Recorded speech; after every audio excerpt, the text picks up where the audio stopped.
Volume 2, Chapter 246, 8th of August, 1945. Our Lady teaches the Magdalene. "Where shall we stop, my Lord?" asks James of Zebedee, while they are walking through a gorge between two hills, the sides of which are cultivated and green from foot to top. "At Bethlehem, in Galilee. But during the warm hours we shall stop on the mountain overlooking Marabah. So your brother will be delighted once again, seeing the sea." And Jesus smiles. He then concludes, "We men could have gone farther, but we have the women disciples following us, and although they never complain, we must not tire them excessively." They never complain. That is true. We are more inclined to complain, agrees Bartholomew. And yet they are less accustomed to this life, says Peter. Perhaps that is why they live it willingly, says Thomas. No, Thomas. They do it willingly, out of love. You may be sure that neither my mother nor the other housewives, such as Mary of Alphaeus, Salome, and Susanna, leave their homes willingly to come along the roads of the world and among people. And Martha and Joanna, when also the latter will come, not being accustomed to such fatigue, would not do it willingly if they were not urged by love. With regard to Mary of Magdala, only a mighty love can give her the strength to undergo this torture, says Jesus. Why did you order her to come, then, if you know it is a torture? Asked the Iscariot. It does no good to her or to us. Nothing but the clear, unquestionable demonstration of her change could persuade the world. And Mary wants to persuade the world of that. Her separation from the past has been complete. It is complete. That is still to be seen. It is early to say so. When one gets used to a certain kind of life, it is difficult to part with it. Friendships and nostalgia take us back to it, says the Iscariot. Are you feeling nostalgia, then, for your previous life?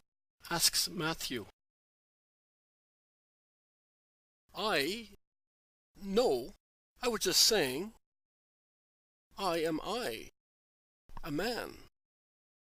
I love the Master and, in short, I have within me the elements that help me to be steadfast in my purpose. But she is a woman, and what a woman! And even if she were very firm, it is never very pleasant to have her with us. Should we meet some rabbis, priests, or important Pharisees, you may rest assured that their comments might not be pleasing.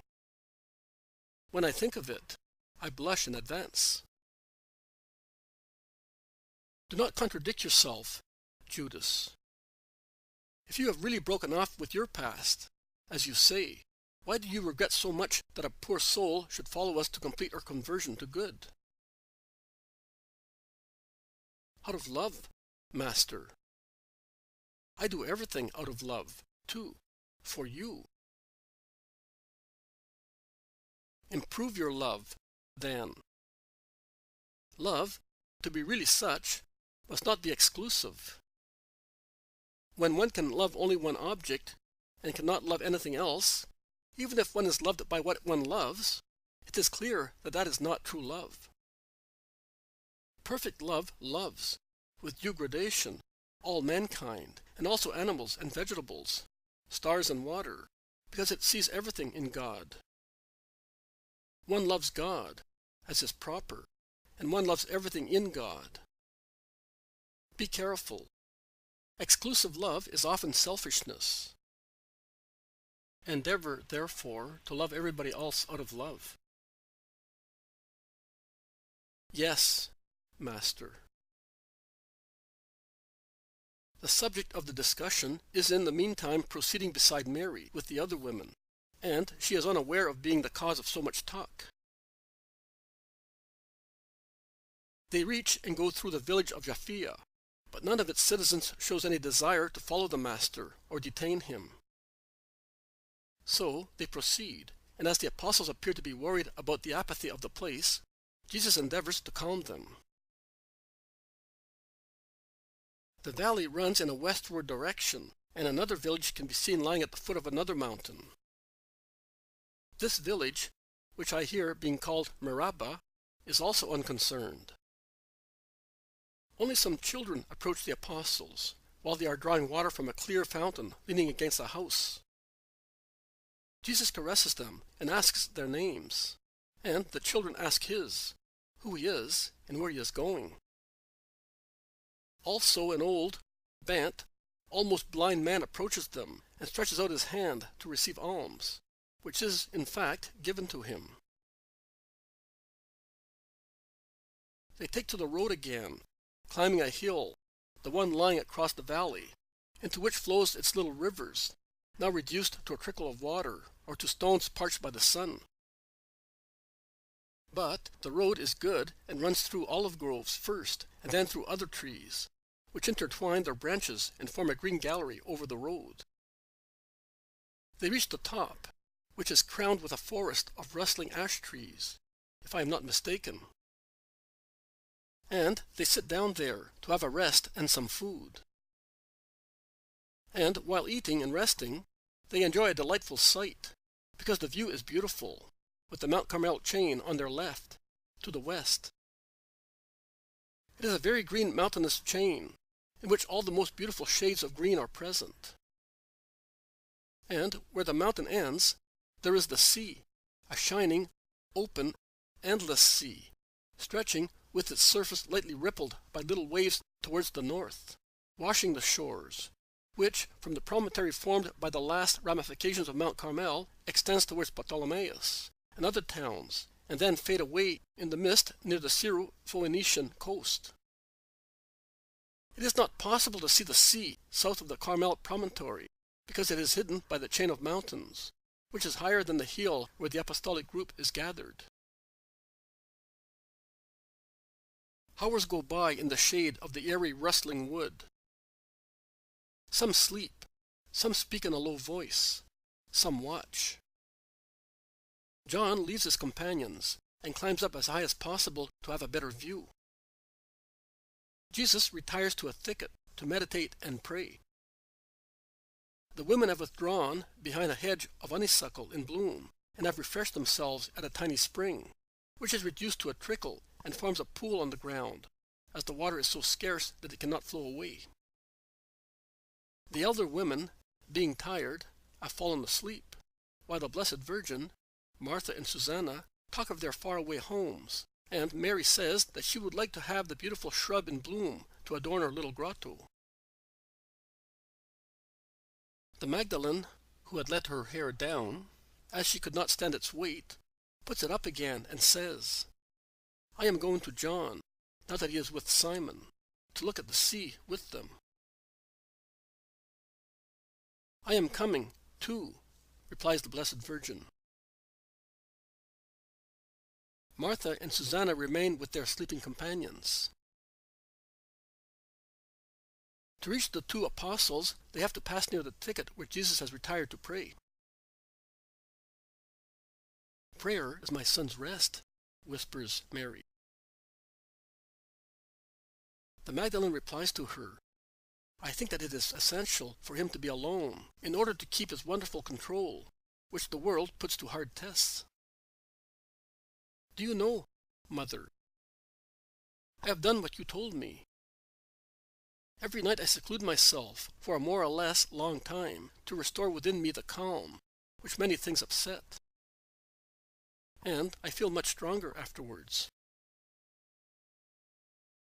At present you feel strong, later you will feel happy. Believe me, Mary, both in peace and in struggle, in joy and in sorrow, our spirit needs to dive into the ocean of meditation to rebuild what the world and events demolish, and to achieve fresh strength to climb higher and higher. In Israel, we use and misuse vocal prayer. I do not mean that it is useless or displeasing to God, but I say that meditation, Mental elevation to God is always much more useful to the soul, because by contemplating His divine perfection and our misery, or the misery of so many poor souls, not to criticize them, but to be indulgent to them and understand them, and to be grateful to God who has supported us, keeping us away from sin, or has forgiven us, so that we would not be left in sin, by meditating thus, we are really successful in praying, that is, in loving. Because prayer, to be really such, must be love. Otherwise, it is mumbling of lips from which the soul is absent. But is it lawful to speak to God when one's lips are still dirty with so many profane words? In my hours of meditation, which I do as you, my most sweet apostle, taught me, I do violence to my heart, which would like to say to God, I love you. No. Why? Because I feel I would be making a sacrilegious offer by offering my heart. Do not do that, my dear daughter. First of all, your heart has been reconsecrated by the Son's forgiveness, and the Father sees only that forgiveness. But even if Jesus had not yet forgiven you, and in an ignored solitude, which could be both material and moral, you should shout to God, I love you. Father, forgive me my miseries. I am sorry for them because they grieve you. Believe me, Mary, God the Father would absolve you himself, and your cry of love would be dear to him. Give yourself up to love. Do not do violence to it. Nay, let it become as violent as a blaze. A fire consumes everything that is material, but it does not destroy one molecule of air, because air is incorporeal. On the contrary, it purifies it from the tiny debris blown by winds and makes it lighter. Love does the same to souls. It may consume man's matter quicker, if God allows that, but it will not destroy his spirit. It will, instead, increase its vitality and will make it pure and agile to be able to ascend to God. See John over there? He is only a boy. And yet he is an eagle. He is the strongest of all the apostles, because he has understood the secret of strength, of spiritual formation, loving meditation. But he is pure. He is a boy.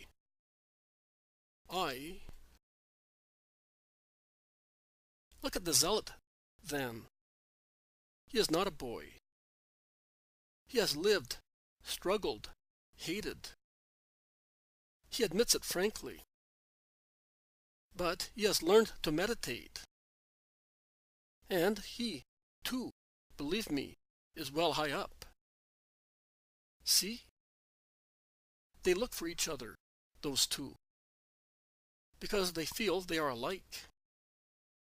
They have reached the same perfect age of the Spirit, and, by the same means, mental prayer. Through it, the boy has become virile in his spirit, and the man, already old and tired, has recovered a strong virility. And do you know another one, who, without being an apostle, will make much progress? Nay, has already made much progress, because of his natural inclination to meditation, which has become a spiritual necessity for him, since he is a friend of Jesus? Your brother. My Lazarus? Oh, Mother. Since you know so many things, because God chose them to you, tell me, how will Lazarus treat me the first time we meet? Before, he was disdainfully silent. But he did it because I would not bear being criticized. I have been very cruel to my brother and sister. I now realize it. Now that he knows he can speak, what will he say to me?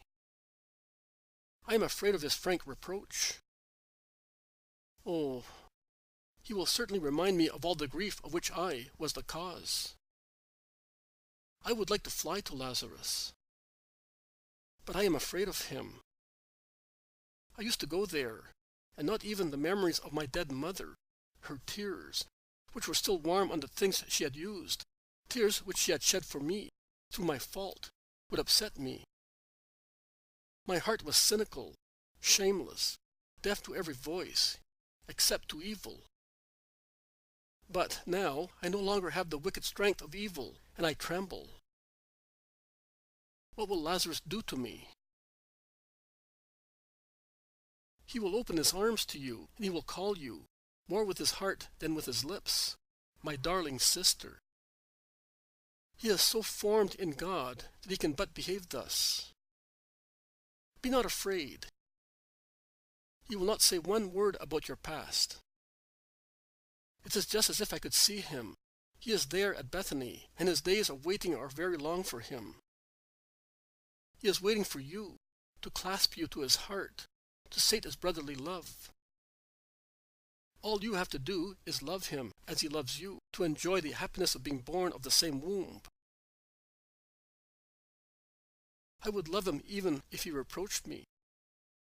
I deserve it. But he will love you only, nothing else. They have joined John and Simon, who are talking of their future trips, and stand up reverently when the mother of the Lord arrives. We have come too, to praise the Lord for the beautiful works of his creation. Have you ever seen the sea, Mother? Oh, I have. And, although it was then stormy, it was less agitated than my heart, and less bitter than my tears, when I was fleeing along the coast from Gaza towards the Red Sea, with my child in my arms, and the fear of Herod behind my back. And I saw it on our way back. And then it was springtime both on the earth and in my heart. The spring season of our return home. And Jesus clapped his little hands, happy as he was, seeing new things. And Joseph and I were also happy, notwithstanding that the kindness of the Lord had made our exile at Matarea less hard, in 1,000 ways. And their conversation goes on whilst I can no longer see or hear.